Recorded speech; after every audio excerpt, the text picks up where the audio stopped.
بر محمد وآل محمد صلوات.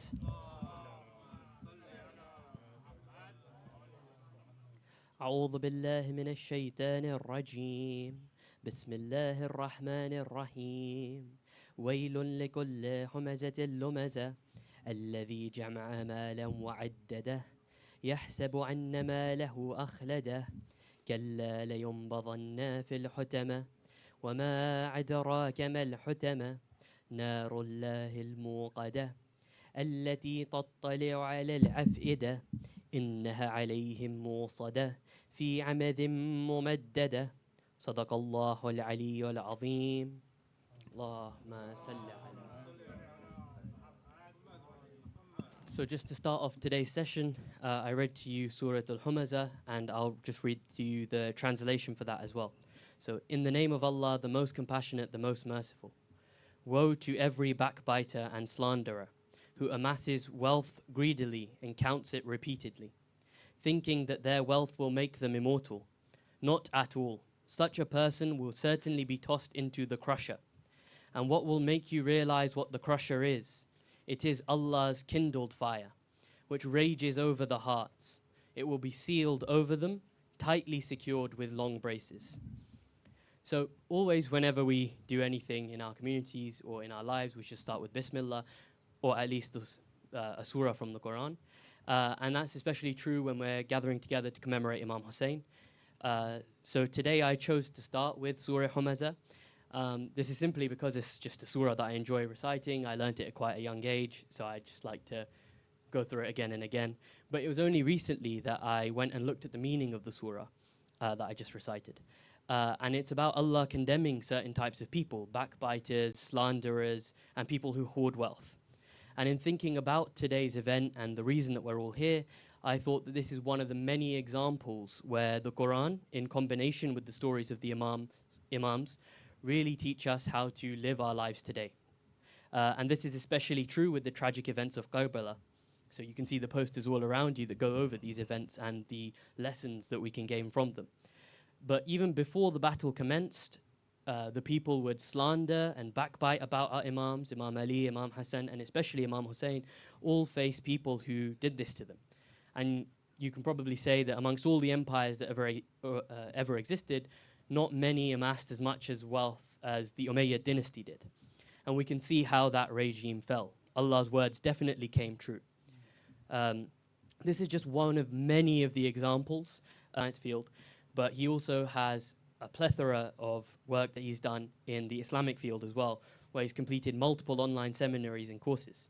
Abbas is an avid researcher in Islamic topics, having given multiple ashra over the last 12 years in centres including Kent, here, East London, the Jannatul Firdaus Qabristan Majlis, and my very own centre, SI Education.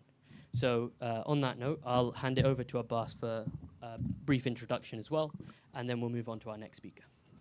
Thank you very much, Abedi. That was a very kind introduction and very useful surah and explanation as well of why you said it. So I'll just give a small introduction before we get started about this event. Yes, architecture of Imam Hussain alayhi salam when it comes to resistance and resilience.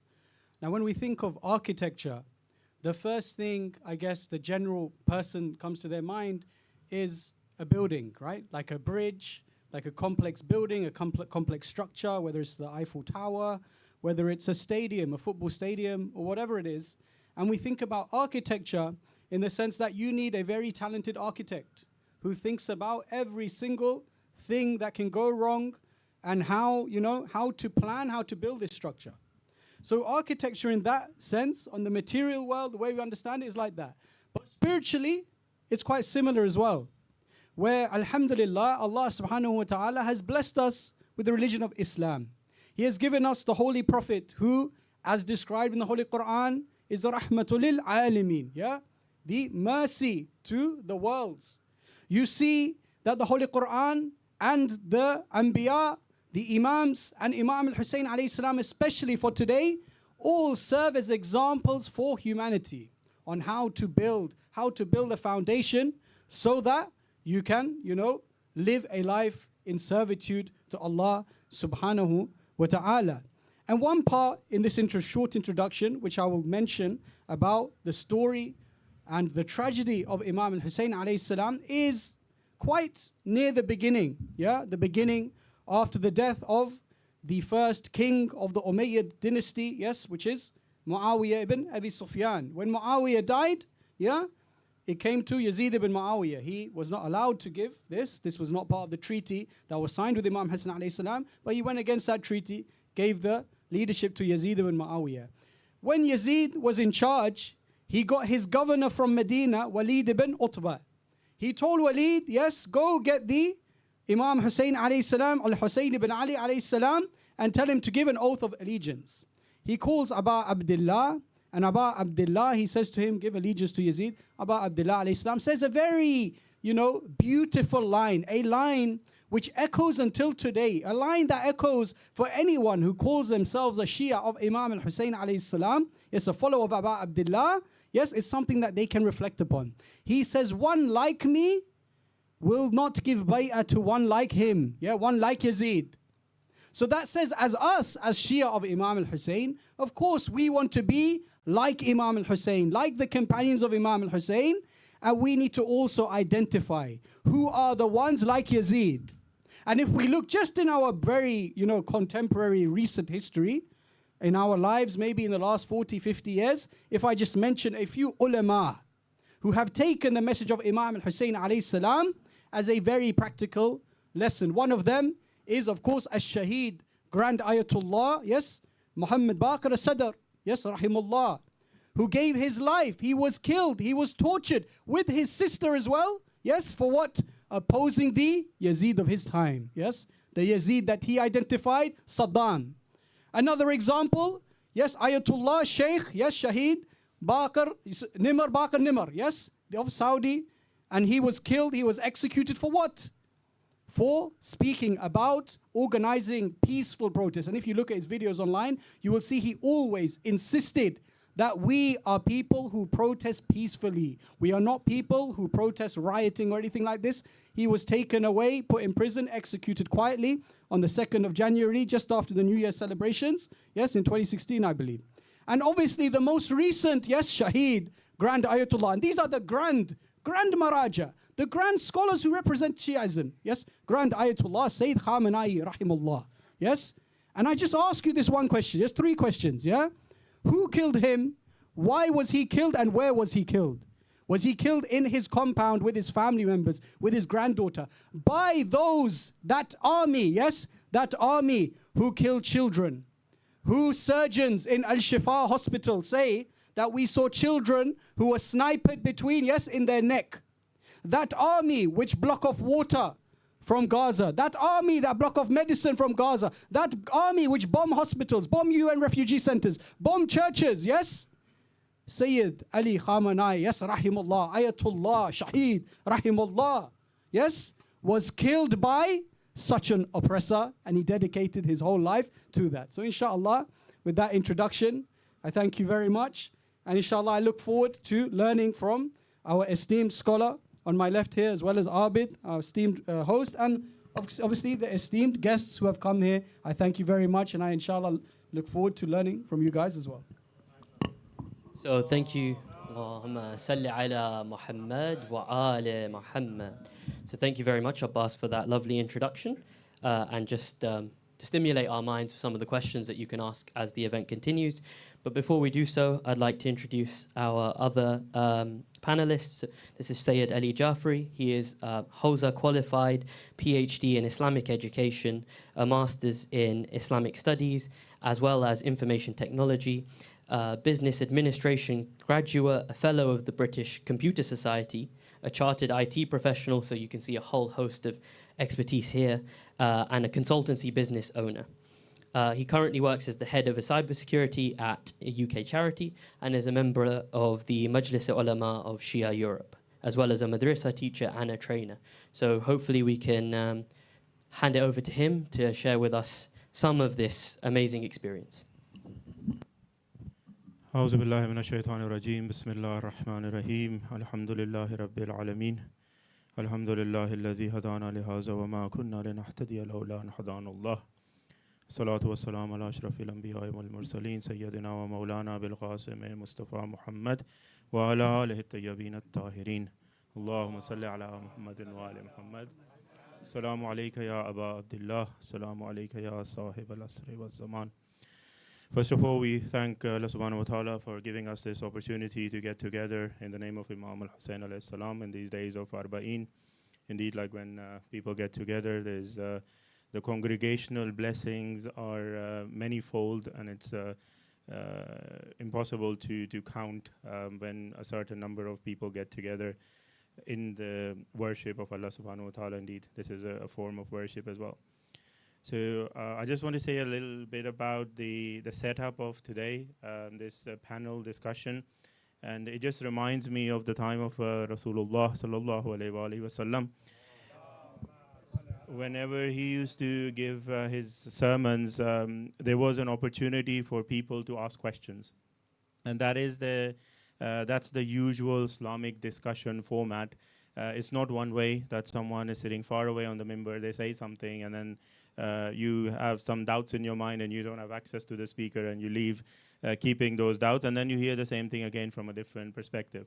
So it's a blessing from Allah subhanahu wa ta'ala, and that we are together.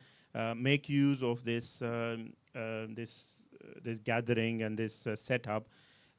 Also, whenever collective wisdom is talked about, it is said that the Imam of our time is part of that gathering, because his one of his tasks is the hadi, the guide of ummah, and he can't be just not aware of what's happening, or be ready or be available to guide us when there's a need.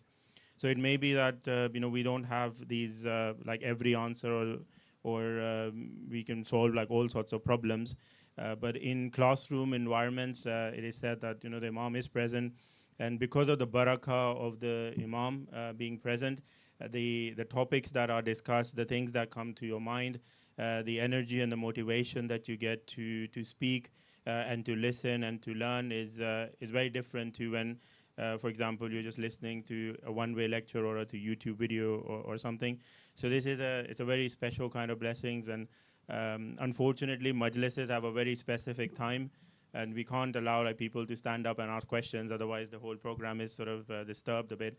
But over here today, like it's a relaxed, like informal type of atmosphere. So whatever comes to your mind relating to the topic, bring that up, and inshallah, together we'll try and come up with some sort of answers to that. And when you leave, you'll have advanced a little bit in knowledge. About the topic itself, Brother Abbas, explained the architect. Certainly that is the focal point. I had sort of similar thoughts in mind. It's about design. So whenever you think about designing something, there's lots of stages of that design until the actual act happens. And you can apply this to sort of anything that you have thought of or planned in advance. So Imam Hussain alayhi salam, Karbala is not something that happened just suddenly. We have reports all the way from the Prophet's time when Imam Hussain was born about Karbala, and it was going to be a turning point in history. And whenever Imam Hussain was raised by amazing parents, amazing grandfather, that tarbiyah was in there. And obviously from they have like direct connection with the angels and God as well. So Karbala was designed well in advance, and then when Imam Hussain was ready, the time came, then all that design was ready to be implemented, and it went perfectly, and we can see the output of it today as well. And just one little example is about the women of Karbala. I was saying it in a majlis somewhere, that Bibi Zainab was, before the afternoon of Ashura, she was a very different person. We all know about who she was. And then suddenly after Ashura, she became a very different person. So she can't just suddenly grow and develop into a experienced sort of leader and organizer, and one who can guard the family.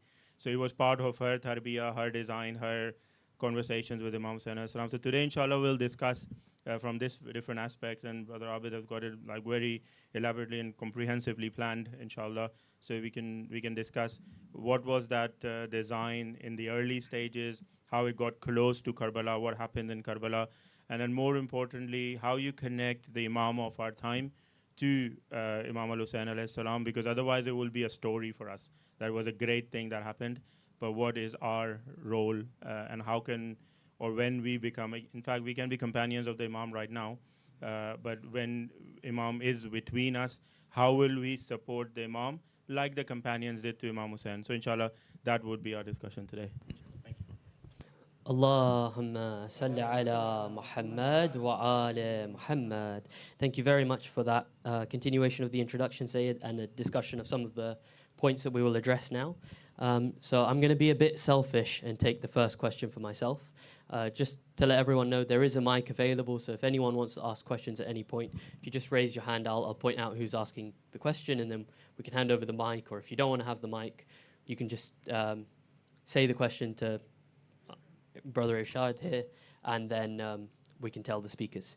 But as I said, I'm going to steal the first question, and the reason for that is because of one of the points Sayyid just mentioned, which was to do with the role of Bibi Zainab in the message of Imam Hussain. So I'm going to just jump ahead to that question, which is that, as you mentioned, Lady Zainab carried the message forward after the events of Karbala. So what does her role in those post-Karbala events teach us about the resilience needed after the initial stand has been made?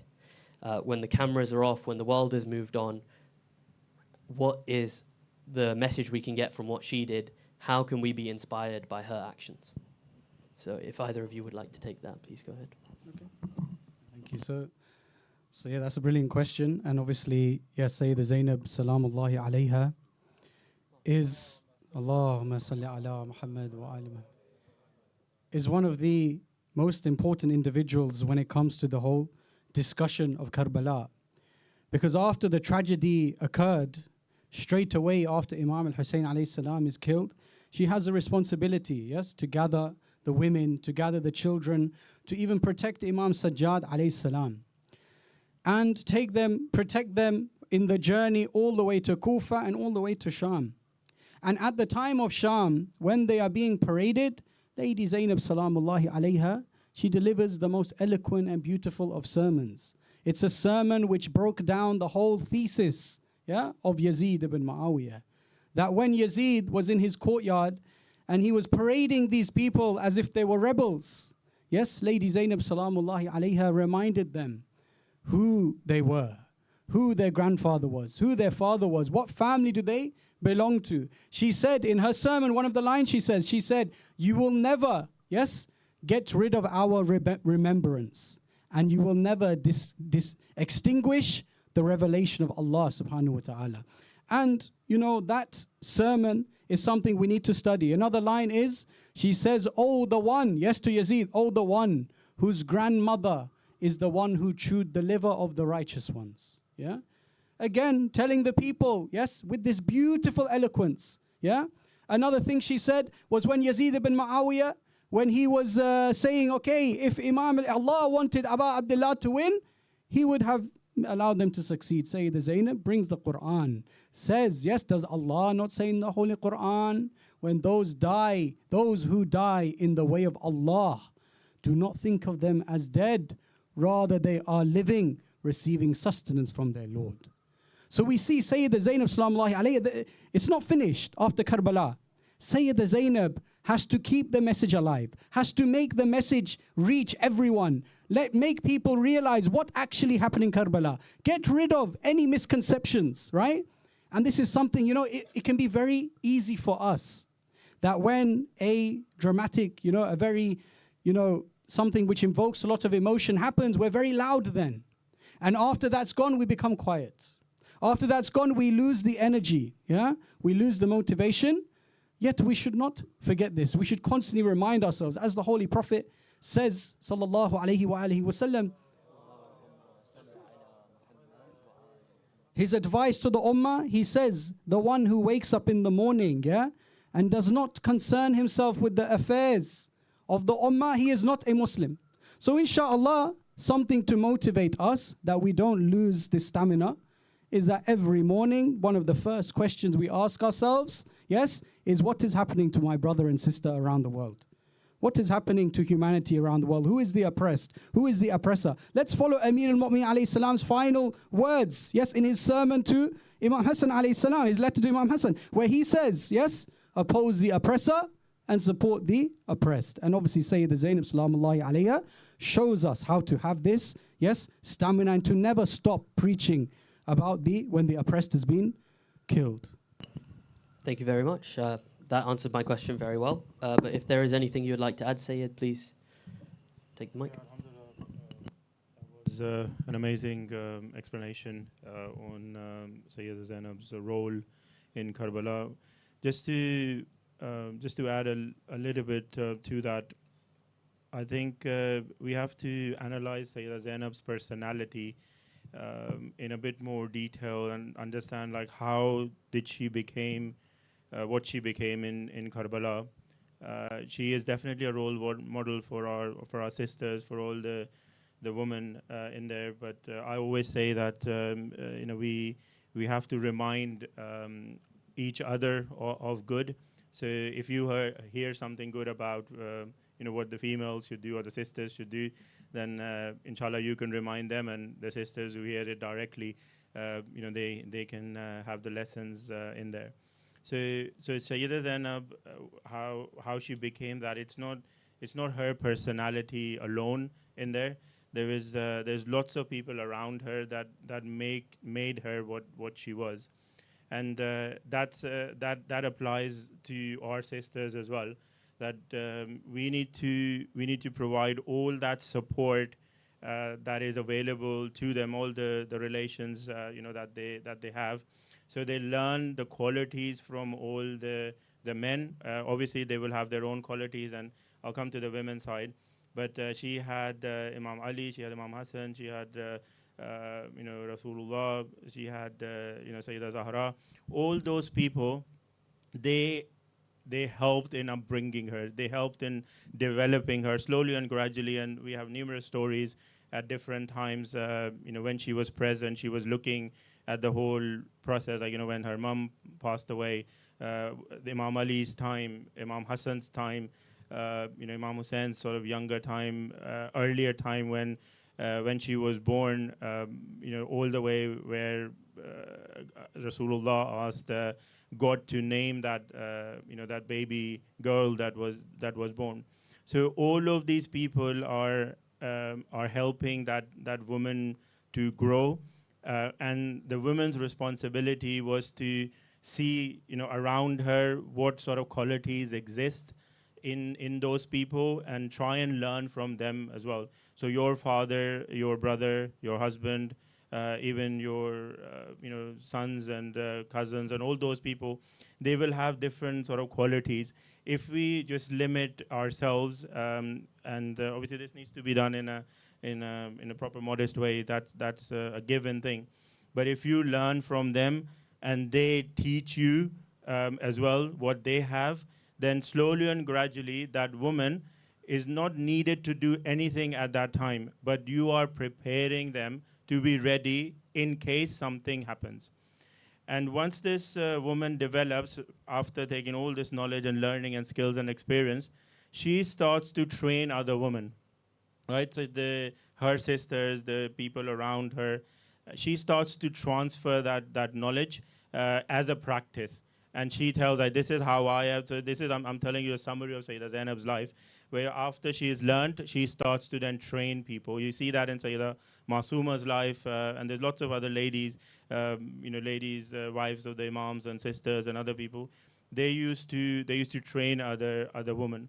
So I think a lesson that we can learn, especially for our sisters and for the brothers, to remind the sisters, is that they, at this point in the occultation of the Imam, they have to prepare themselves. It is a myth that ladies would just be nurses in Imam's times.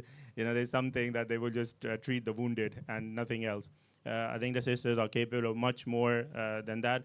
And Sayyidah Zainab showed that in the time of the Imam, in the battlefield, that she wasn't there just to nurse the people. Obviously, that was one of the things, but she was ready, and I have this belief that all the women in that camp were ready to deal with that situation because of their upbringing and where they were. So in the time of occultation, let's prepare ourselves from this system, prepare others as well, so you are ready. You don't have to do anything right now, but as soon as the Imam comes, depending on whatever the need is, suddenly you will feel that you can help him straight away, rather than thinking that, oh, I should have done this, over there. So I think Bibi Zainab has taught us that example.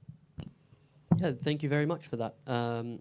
Again, a really great answer to my question, and I guess that shows that one of the things that we learn from the Imams, or one of the lessons we can take, is how we prepare and train our own family members, whether that be our daughters or our sons or our cousins, fathers, parents, mothers, our family around us, to help them and provide for them in the way, in the path of Allah. So thank you very much for that. I have a question from the crowd here. It says, can you please clarify how we decide when to take a stand against tyranny and oppression? There are many instances where patience is advised. How does this align to becoming the waiting believer of Imam Mahdi?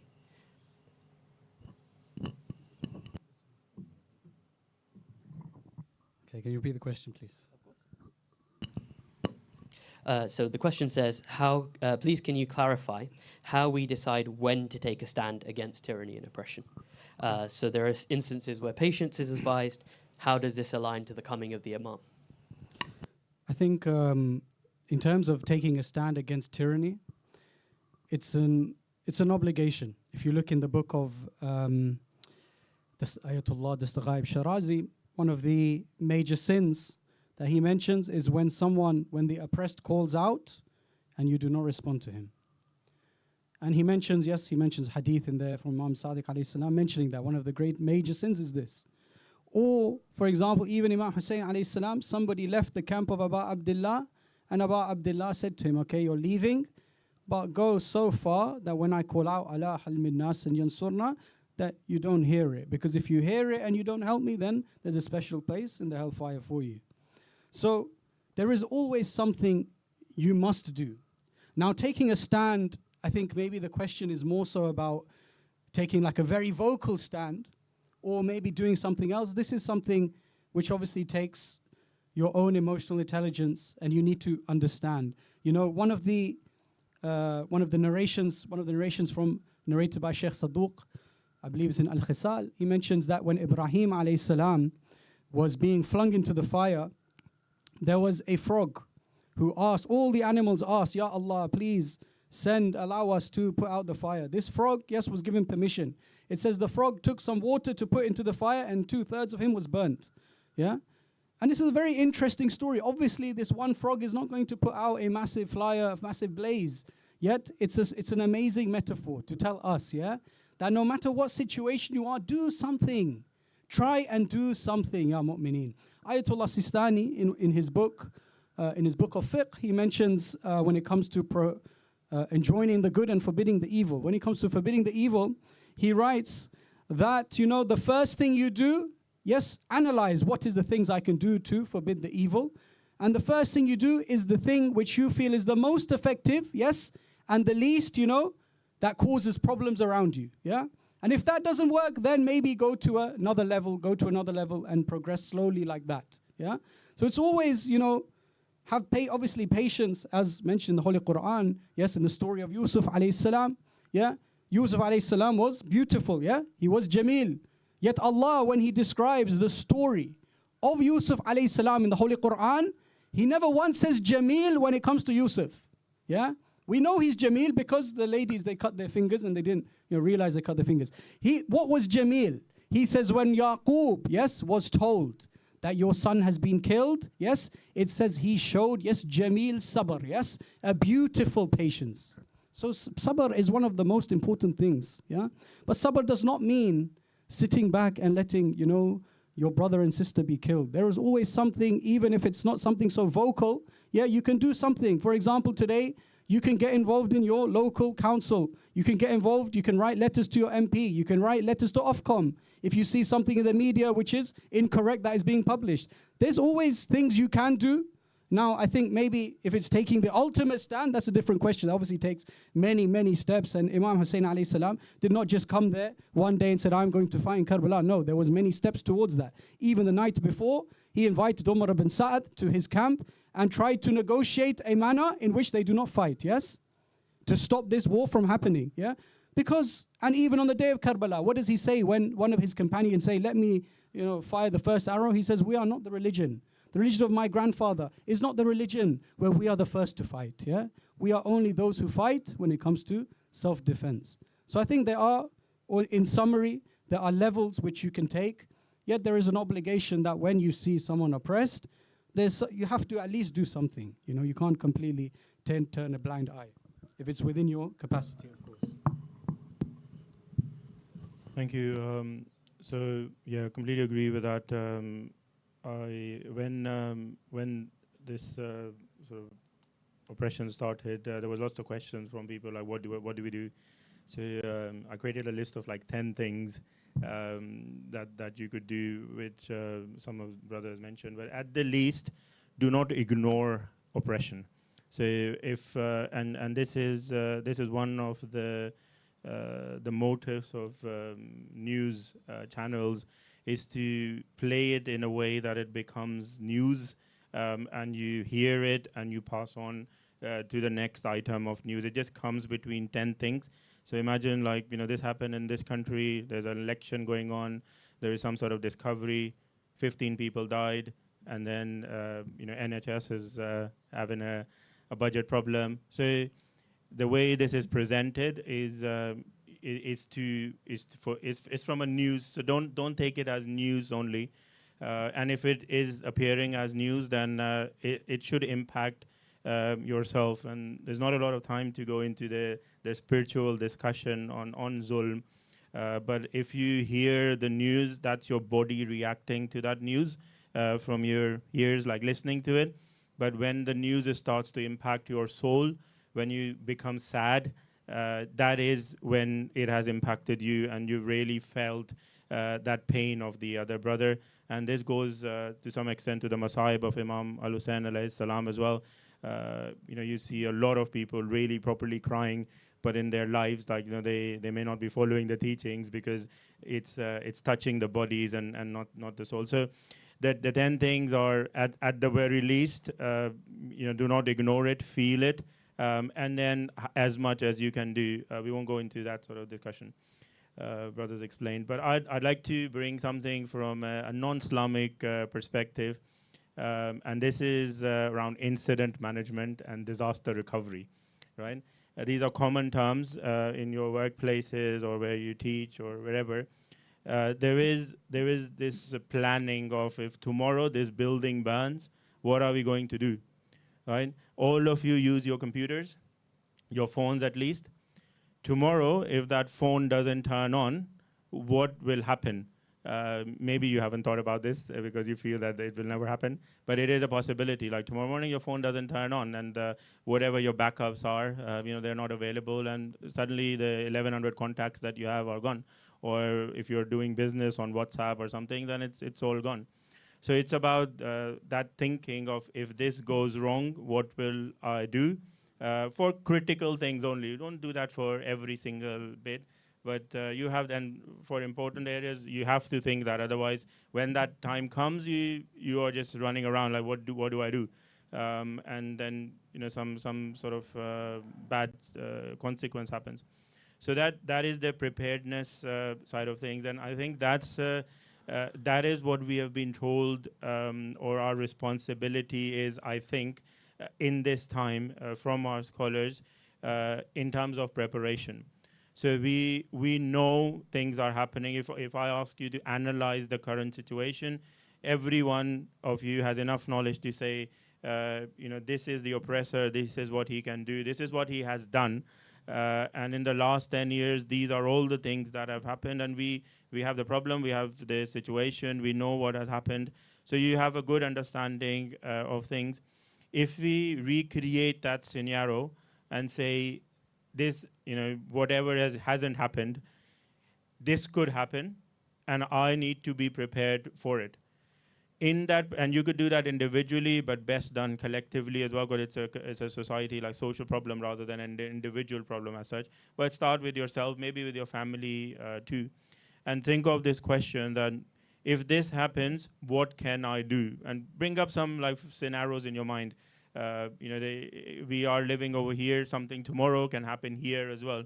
There's no guarantees, that this is wherever in our sort of home countries, Pakistan, India, like, something could happen. You could lose your, bank account, for example. Everything is digital. What are you going to do? And we have like some tawakkul, an extreme tawakkul, that inshallah Allah will do everything for us, and this will not happen. But that this is a cause and effect world. If something will happen, there would be sort of consequences. So what I'm saying is, we know what the problems are. If you think about it, you will have an idea of, this is where I stand. Because when you do this incident planning, you have certain amount of resources only. You can't solve all the problems. If you can't save the whole building, you have to run out and let the building burn, basically, because you can't save that building if that's the case. So you will be prepared to do, and that preparation is what's required to be done if that incident happens. Right, so that is your individual plan of, and then maybe you won't be able to do anything, but you will be prepared. And I compare everything, and this is, you have to bring this into your life on a daily basis, if more often than yes, is how is the Imam affected by this? The Imam is, we call him Ainul Hayat in his Friday prayer. So because of him, life exists. Everything is here because of the Imam, right? And our job is to prepare for his arrival, all the time. So in that preparation, have I asked this question, that if in reality the Imam comes tomorrow morning, what will I do? What will I have a planned day. I'm a mom, I prepare my children for school, or I go to work, or I do this, I do that. When the Imam comes, is my life going to be the same, for example? And when the Imam comes, it's not going to be an easy ride. Like, there will be oppression like everywhere, so right close to you, far from you. And think of like, what is there are examples in hadith, like what kind of oppression. So you know like what the situations are. If you know the situation, then come up with the answers yourselves, talk to scholars, have these sort of discussions, and be prepared. And when that incident happens. So right now we have this situation in the war that's going on. This war was coming for a very long time. Everyone knew that this will happen one day, and we were thinking that maybe it will not happen and we'll be saved. So I have a feeling that people are thinking that Imam will not come in my lifetime, so I will be saved. But it can happen tomorrow, and another war can happen tomorrow as well. So Shias need to be a bit more sort of prepared, so that when the time comes, they won't ask the question like, what shall we do? They are prepared, and they will act upon it. Thank you very much again. And I guess that means essentially we need to be prepared, try our best, and also trust in Allah. There's a quote that connects to this question, which is that the opposite of justice is not always active oppression, but sometimes it's silence. So that's something we can ponder on as well. I know we have a question from the crowd, so if you'd like to go ahead.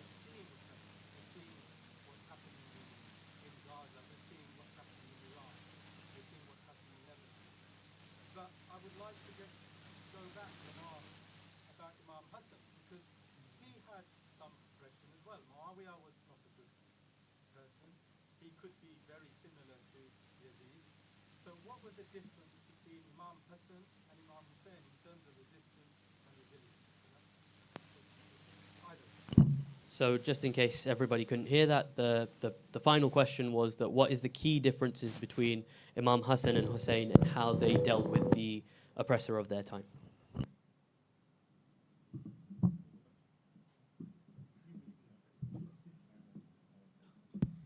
Okay, Bismillah ar-Rahman ar-Rahim. So again, a very common question, and I think some of these things are really critical to understand because they help us. They have shaped history, and this is the learning part of history that we can apply to the time of today and also sort of going forward.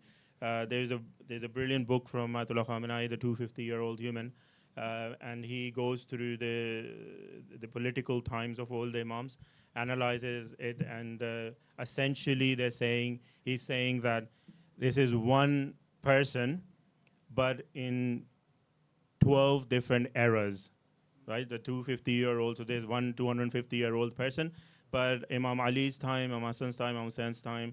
So the shortest answer to this, which I give, is, and you must have heard, is that if Imam Hussain was in Imam Hassan's time, he would have done the same thing, right? So it's the time basically that is being talked about. Imam Ali's time, we are aware, and unfortunately we're not very aware of Imam Kazim's time and Imam Ali Naqi's time and Imam Taqi's time. They are equally important sort of examples, but Imam Hussein's time, and it is sometimes said, I've heard that time of that oppression, where it's not just the oppression at a normal scale or a manageable scale. It's the oppression where the origins or the foundations of something are going to be changed, basically, right? And not from just a practices perspective. You would see prayers and being missed, or fasting rulings are being changed, but from a aqaid perspective, that's so from affecting God directly. So if you notice Muawiyah's time, his time and Yazid's time are two different. Muawiyah is still like slightly more a person who had more knowledge of the Ahlul Bayt alayhimus salam, I think, and he was more cleverer and a bit more controlled. Obviously, all the bad deeds is still existing, but he was comparatively better than Yazid, we can say. So Imam Hassan was utilizing that fact that this is the time when the fourth caliphate has just sort of been ended. And he has become the Imam, the state of the Muslims, with Damascus and Syria being established over there, with all the wealth and everything quietly being transferred and the influence. So there was still oppression, but of a different kind of oppression, right? The focus was the Ahlul Bayt alayhimus salam, and he was still wearing that garment of being a God-centric person for people, that Amirul Mu'mineen, that Khalifatul Muslimin, that sort of time. So not attacking the aqaid of people. His enemy was Imam Ali mainly, because he thought this is my competitor and I need to sort of get rid of. But when and that's why I think if you read the document that Imam Hassan has signed, it's very it's properly crafted to save the aqaid side of things, the unity of Muslimin, and to almost give time for Muslims or Shias to get together and develop themselves so that they can start propagating the Islamic side. When Imam Hussein's time came, the oppression is completely different now. The practices have been affected, but the Aqidah has even more has been impacted by Yazid. And if it wasn't stopped, you see some of the narrations, what he used to do openly in front of people. That again, I don't have time, but if there is this Asharites and Mutazilites movement at that time, and there are two set of philosophies being created, and very, very short summary of that. They started this movement saying that everything, and this still exists in some of our other brothers at the moment, that everything happens because of the will of God, right? So Imam Hussain was killed, na'uzubillah, because of the will of God. Yazid has been appointed because of the will of God. This has been propagated to people, not the cause and effect thing, that if you do something wrong, then something happens. Famous example, Yazid said to Imam Sajjad that Imam Hussain was killed by God. What did he? What was his answer? And that explained. That just shattered the whole Asharites movement. Basically, his answer was that Allah says in the Quran, Allah takes the soul. People kill the people, right? So just saying that Allah's part is this, but human part is this. So that oppression that was in Imam Hussein's time, it wasn't possible to be dealt with until a big sacrifice is given of all sort of kinds, for life, for reputation, for companions. Everything was required to be given in the way of God. And again, just to end off, coming to the Imam of our time, we are talking about world being filled with oppression. So every kind of oppression will exist, right? And one of the oppression is yourself too. I always say that, don't forget, you can be an oppressor to yourself. If you're not doing things that you are required to do, you can be an oppressor to your family. Just be careful that you're not cursing oppressors and you are taking someone's rights away.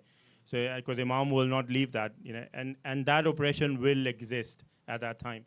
So at that point, when the Imam rises up, the 12th Imam, he will rise with everything, everything that is available. And inshallah, we know that victory was his. Thank you very much again. I'm just going to move on to the next question so that we can address more questions, if that's okay with you. So we live in an age of social media activism. We all post or share or look at all these troubles that are going on at the moment.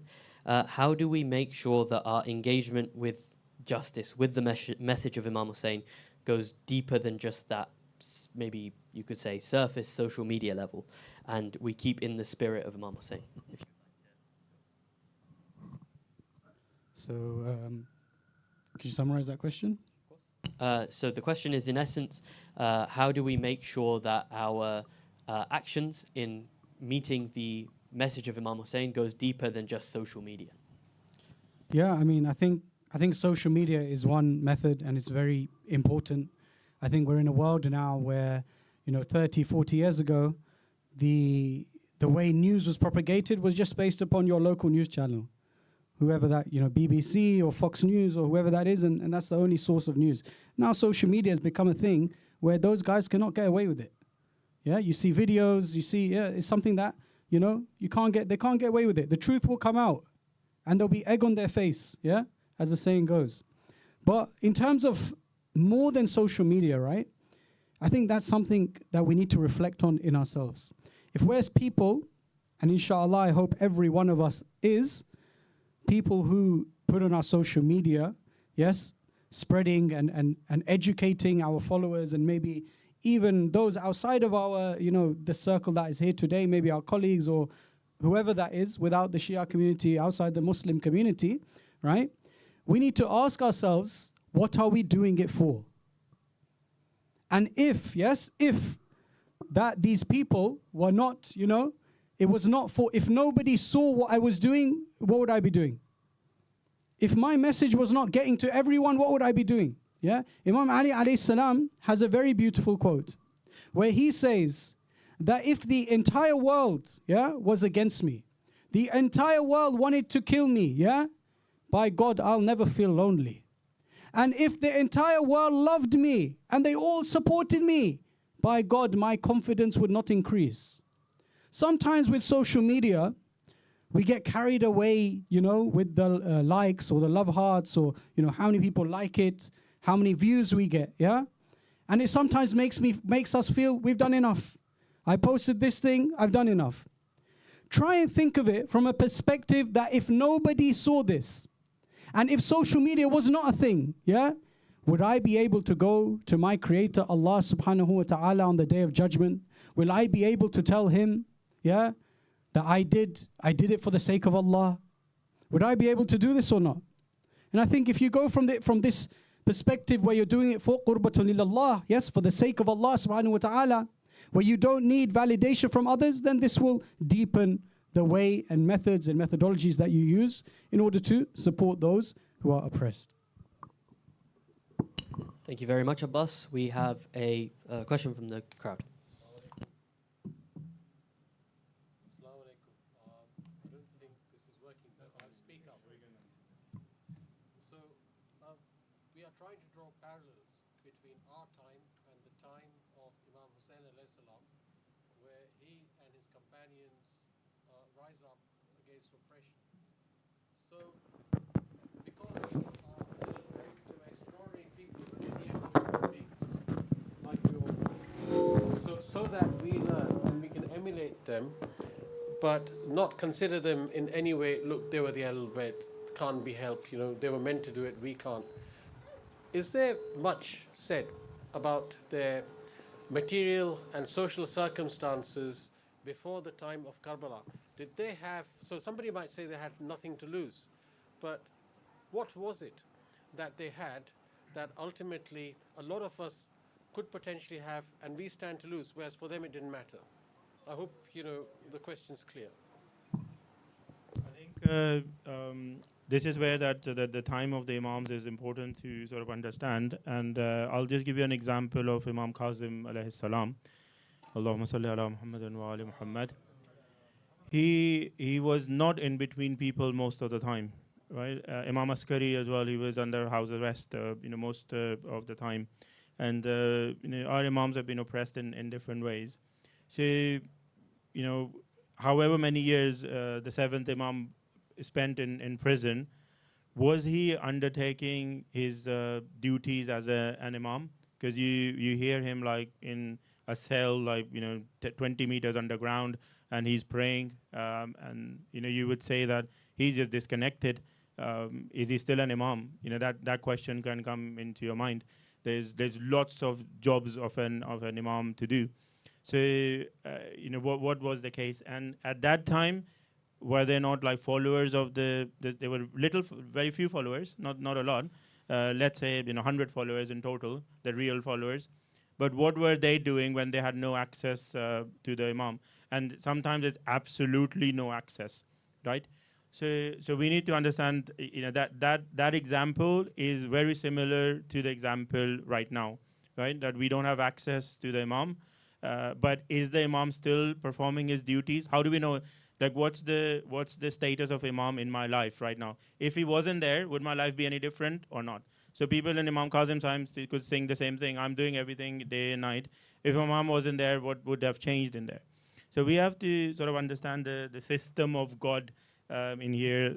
How does this whole thing work? And also try and get into the some of the spiritual side of things and come out from this like material world where we see things limited as confined in sort of time and space, right? And there's a big shaitan discussion around the material physical world and those sort of things. So our belief is that the duties of the Imam, they have to perform those duties, and they're not just for humans. Like they are Imam for everything, the Alameen. Wherever they are, we don't even know, like that fish inside the ocean. They are Imams of every single thing. They have that authority on them. So I think once you understand the Imam in that level, that he is present. If I say Imam is present in this gathering, do I have that belief that is he actually present or not present in there? And how is he guiding me to? So as a follower, the Imams have told us, you have these responsibilities and duties. One, set your purpose. Like what are you meant to do, right? And the easiest thing is you say, all of my actions should support the Imam of our time in some way, right? This is the basic standard purpose that you can have. If you are doing that, and don't spend any of your time where you are not thinking of God, and it's a wasted sort of effort in there. So a few things like this as the signs of the moment, you can all those things. If you're leading your life in that way, you're learning, you have that love of the Ahlul Bayt, and you are preparing based on all that that this could happen, and this would be my role from a religious perspective, so that you can remain ethical. You are a medical professional, but you haven't forgotten that there is an ethics side of things as well. You're not just looking at the book, and when the book says, this person should go, you say like, this person should go now. No, life is different for us. So you are working ethically, you are preparing for the Imam. That is our responsibility. When the Imam comes, right? Then it would be the time of Karbala, basically. Then Imam would say, do we need to fight? Do we need to do this? You have to go there. You have to go back. You have to, and he will become that commander-in-chief and decide what happens. But that, if we start at that time, it will be too late. So, yeah. But what were the circumstances of the Ahlul Bayt before they went off to Karbala? Do we know? Because I have heard that Hazrat Abbas al-Islam, for example, was a builder, a very skilled builder. Yeah. So do we know? I mean, these people would have had their own lives on side of being leaders as well. So Like Sayyida Zainab, I'm giving an example. Like she had her life in Medina, like training women and learning things and alima ghairullah thing. Hazrat Abbas has this like training of army training and soldier training, those sort of things, and house building. I don't know exactly about, but whatever they were doing, all of the skills around them were being consolidated in each of them, because they had this in mind that the Imam is in front of me.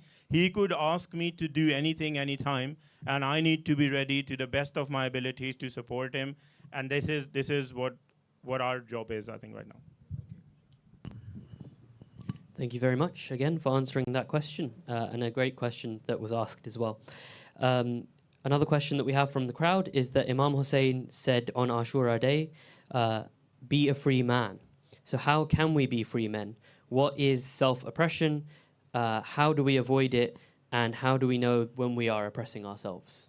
So I think we've got two sort of questions in there. How can we be a free man? And how can we avoid oppressing ourselves? I think the Holy Quran has a beautiful verse regarding this, where it raises a comparison. And it says, are the two equal? One who has one master and one who has multiple masters? This is the answer.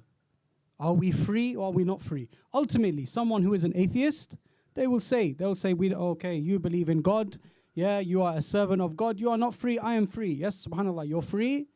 What do you wear? What perfume do you buy? Where do you go? What do you eat? What do you drink? These things are bad for you, yet you still do it. Why?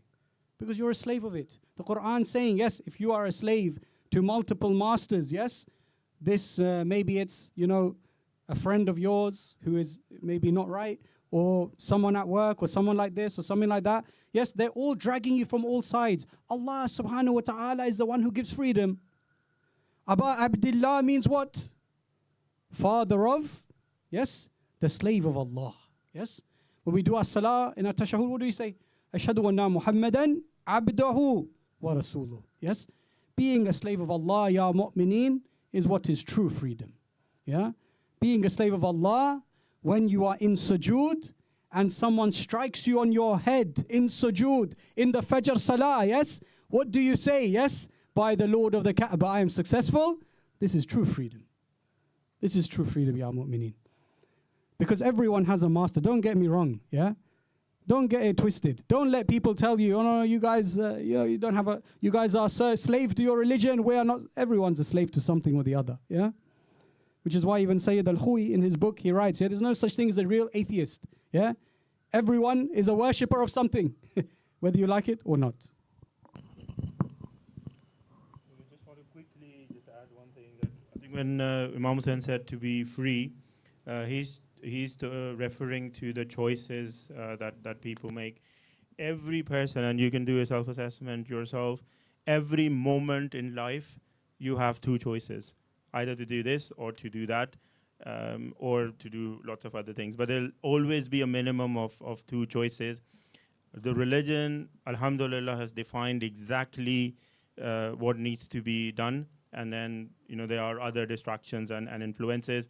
So Imam Hussain is saying that, when you have a choice, give religion the priority and ask that answer from a religious perspective, because that is something that will stay with you forever.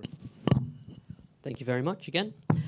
Salah time will be in about 10 minutes. So I'd just like to ask potentially one final question, which is that if you were to take one principle from the stand of Imam Hussain, one part of his message, and commit to living towards that part of it for this year or for the rest of your life, what is the part of that message that each one of you would choose?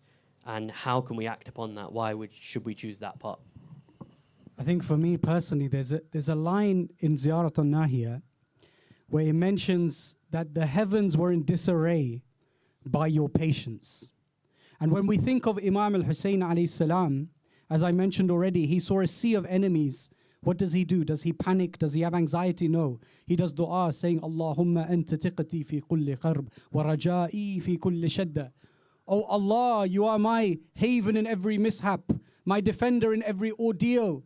How many distresses that I entrusted to you, you've never let me down. You're the giver of every boon and the source of every wish to be granted, yeah? And we see this patience on the day of Ashura, even after the final soldier, that 6-month-old infant, his dear beloved baby is killed. What does he say? He says, what makes this easier upon me is Allah is watching. This was a man who was truly the perfection of Tawheed. And I think for me personally, seeing, however, what he goes through and he still, subhanallah, does dhikr of Allah, subhanallah, you know, to the extent where the Imam says the heavens were in disarray, seeing how does a man have this much patience? For me, subhanallah, that's always something which is an inspiration for me going through my life, inshallah. I have a different one. So this is about removing doubts, right? Wahm. And again, speaking to a lot of people and observing bits as well from family, from other people, the questions that are asked, I still feel that there is some level of uncertainty, some level of doubt, or some level of unsurety, even up to Tawheed level. Unfortunately, I have to say that. When we say tawakkul, you will explain tawakkul in the right definition. Everyone will know that part. But practicing tawakkul, there is a doubt. Will this happen to me or not? You know. And we were talking about oppression just now. There's a dua, and when I reflected on it, I just figured something amazing. Allahumma akhrijni min zulumat al-wahm. Right? Wahm or doubt is a zulm, right? So if you have a doubt, you're actually, in one way, someone who's doing zulm to yourself, because you are remaining in that doubt. And that's why there's this prayer, Allahumma akhrijni, oh Allah, free me from this zulm of doubts. So, that this is the aqaid sort of discussion in here. Think about it in your own time. Alhamdulillah, there's lots of information available, lots of way to self-assess. I always recommend reading those first 11 verses of Surah Mu'minun. Excellent example. If you do say that I am a mu'min, whenever Ya ayyuhal lazina amanu is mentioned, everyone says, oh, that's me. But if you think that is the case, then read those 11 signs of a mu'min. And then there is signs of muttaqi as well. So there is Nas, there is Muslim, Mu'min, Muttaqi. You can put yourself in that sort of level. But whatever you have in terms of understanding of this ma'rifah of, I would start with the Ahlul Bayt first and then go to God. If you can understand the Ahlul Bayt alayhimus salam from an ikhtiyar perspective, that whatever God can do, he has given that ikhtiyar to them to do, right? And you can see there's this very subtle difference which keeps God as a creator, somewhere else. So you try and bring Ahlul Bayt to that level. When you say that the Imam is present, feel his presence, right? When you hear that, when you pray, there are angels surrounding you, feel that there are angels. When you go to the Haram of Imam Hussain alayhi salam and it says there are angels over here, do you think that maybe there are angels? I don't know. I don't get it. But can you feel the angels? Because once you start feeling these things, your soul starts to get impact, and that development comes from inside. So Imam Hussain alayhi salam, and he amazingly transferred this to his companions. They were sure as a mountain. Like their certainty that this will happen was unparalleled. if we can develop, I would say not develop, I say, if we come on that path of development, and the Imam of our time sees that this person wants to be confident, and he has done a lot of effort, right? When he's there, he will transfer that confidence to us, maybe by showing our place in Jannah, for example, right? And then your yaqeen becomes like even perfect in there. So Imam Hussein's confidence, learn that, that is the confidence, or Imam Hussein's companions' confidence, that's the one where we need to learn from them. Thank you very much. So those are a couple of the ways that you can really apply the message of Imam Hussain into your life today. Unfortunately, that is all the time we have for the questions. And as always, we should commemorate Imam Hussain, as that is what we've gathered here for. So I'll hand it over to Brother Abba. صلى الله عليك يا سيدي يا مولاي يا أبا عبد الله صلى الله عليك يا ابن رسول الله يا مؤمنين. As we approach in a few days, it is the death of the Holy Messenger Rasulullah sallallahu alayhi wa alihi. It is mentioned, the Holy Prophet would say, that I have been tested in a way that no other Prophet has been tested. Ya mu'mineen, how was the Prophet tested? What was he referring to? Was he referring to when he went to Ta'if and everyone took stones and pelted them towards him, to which it is said that blood was gushing from everywhere of his body? Is it that when Rasulullah would pray that the Quraysh would come from behind and they would throw anything they had at him? Or is it that in the event of Aqabah, the munafiqeen who pretended to be his companions got together in order to kill him? Ya mu'mineen, let me ask you, or is it that the Holy Prophet on his deathbed, when he prays, when he does dua, he says, Ya Allah, take the pain that will be on my ummah when you take their soul and give it to me instead. Ya Allah, let me intercede for my ummah. Ya Rasulullah, what happened to your family members when the Quran says, I ask nothing except that you show love to my near family. Ya mu'mineen, let me take you to Hadith al-Qisa. Let me take you to the individuals under that cloak. Who is the youngest individual under that cloak? Is it the 4-year-old Aba Abdullah? Allahu Akbar. At that moment he has his grandfather, he has his father, he has his mother, he has his brother. In 50 to 60 years old, Aba Abdullah will have none of them, and he will stand alone in Karbala. Allahu Akbar. Ya Aba Abdullah, how close you were to the Holy Prophet.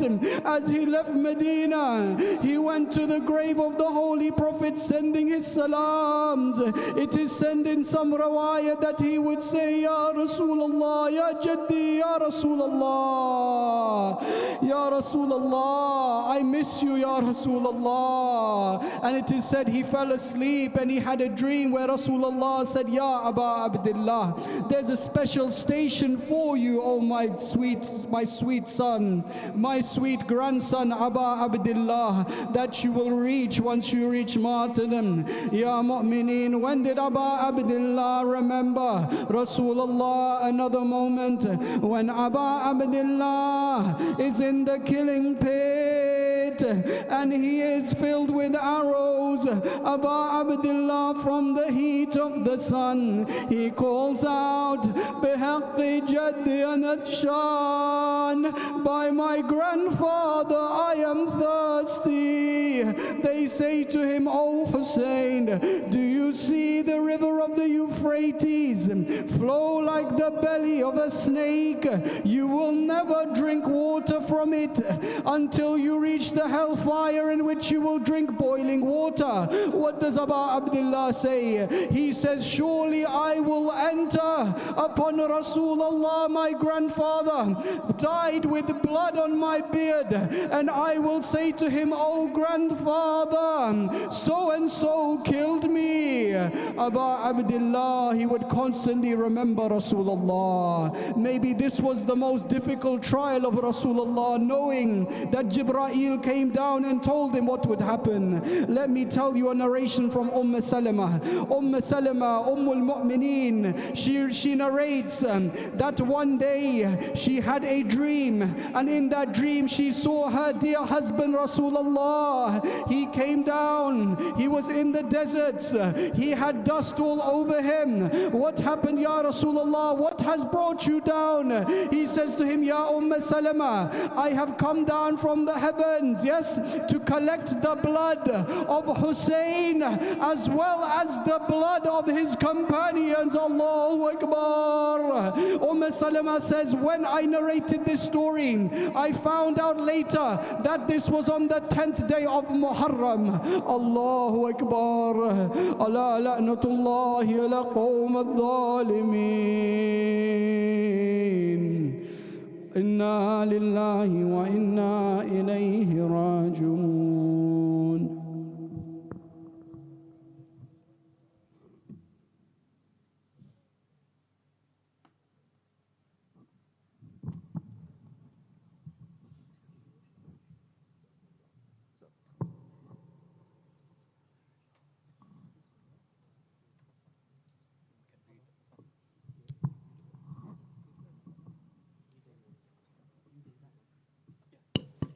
Allahu Akbar, Allahu Akbar, Allahu Akbar, Allahu Akbar.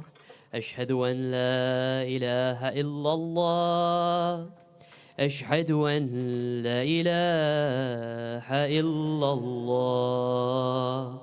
Ashhadu anna Muhammadan Rasulullah. أشهد أن محمدا رسول الله. أشهد أن عليا ولي الله. أشهد أن عليا حجة الله. هيا على السلام، هيا على السلام، هيا على الفلاح، هيا على الفلاح، هيا على خير العمل، هيا على خير العمل. الله أكبر، الله أكبر، لا إله إلا الله، لا إله إلا الله.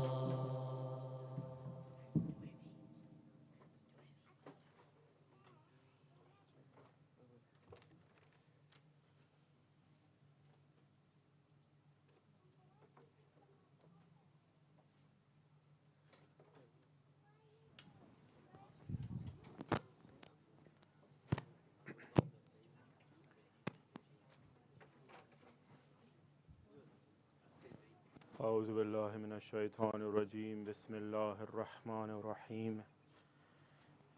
اللهم صل على محمد وآل محمد. إن الصلاة ونسكي ومحياي ومماتي لله رب العالمين.